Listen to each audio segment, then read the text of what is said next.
બાપ 18 વરણને મોગલધામથી બાપુ નો આદેશ કાનૂન આપણે બનાવીશ। રાજપૂતો વિશે આજ વાત કરી રહ્યો। સાંભળો રાજપૂતો, અંબાજી જે દાતા પરિવાર જે એનો વસવારસ હયાત છે, એની પેઢીઓની પેઢીઓ કોર્ટે જે ન્યાય કર્યો છે એ તદ્દન ખોટો છે।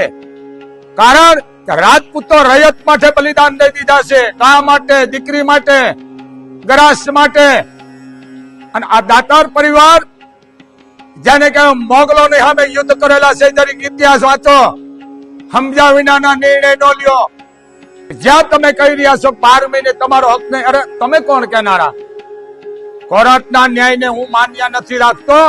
અને આ તદ્દન હુકમ જે લીધો કોર્ટે ખોટો। ઘરમાં ગઈ પૂજા કરો, આ તમારો કોઈ શોભતો નથી આ બોલવાનું કે આ ખપી ગયા છે ધર્મ માટે।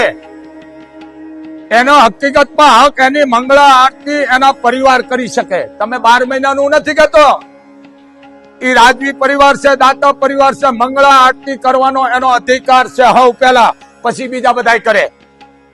આ ક્ષત્રિયોના લોહીમાં છે। પણ 12 મહિને યજ્ઞ કરતા, હવન કરતા, પૂજા પાઠ કરતા, નાળિયેર સરપળ હોમાવતા, તમે એમ કહો તમારો અધિકાર નહીં, તદ્દન તમારો નિર્ણય ખોટો છે। મોખડાજી ગોહિલ એક પછી એક ગોહિલો ખપી ગયા। કેના માટે? ધર્મની માટે। આજ તમે સોમનાથ જાઓ, એની ડેરી છે, ભલે તમે નાની બનાવી મોટી, મને કોઈ અધિકાર નથી, પણ સોમનાથ જાઓ તો હવે પેલા તમે ઈ રાજપૂતના દર્શન કરો, ગંગા જળિયાના, કે બાપ તું હતો તો આ સોમનાથ એમનો મર્યું છે।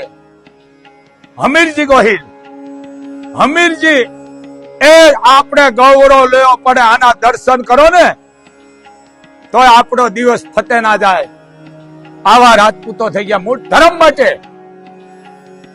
બીજી વાત, કાલ સવારે તમે એમ કહો છો કે આ માતાનું મઠ અમારો છે, અમારે લઈ લેવો છે, જરીક સમજો। માટે 552 રજવાડા આપી દે, જેનામાં દેવાની તાકાત હોય ને એના પાસે લેવાની હોય। સાંભળી લેજો, આ બહુ ભરાવદાર શબ્દ હું બોલી રહ્યો છું। આમાં કોઈ પણ આમાં કારણ આવતું નથી। આમાં 18 વરણ છે દાતા પરિવાર ભેળો। રાજપૂતો બધું કરાય બાપ, પણ આપણો ધર્મ અને હક છીનવાય એવું ન થવા દેશો। હું ચારણ, મારે કોઈનું કઈ નથી લેવું ભાઈ, કારણ કે હું મને લુગડાય કોક પહેરાવે છે, હું માગીને બીડી પણ હું ચારણ છું, આઈનો પરિવાર છું। તમારી દાતાર પરિવાર ભેળા, સરકાર ભેળી છે, 18 વરણ તમારા ભેળી છે બાપ। જય મોગલ, જય મણિધર, જય વરવાળી।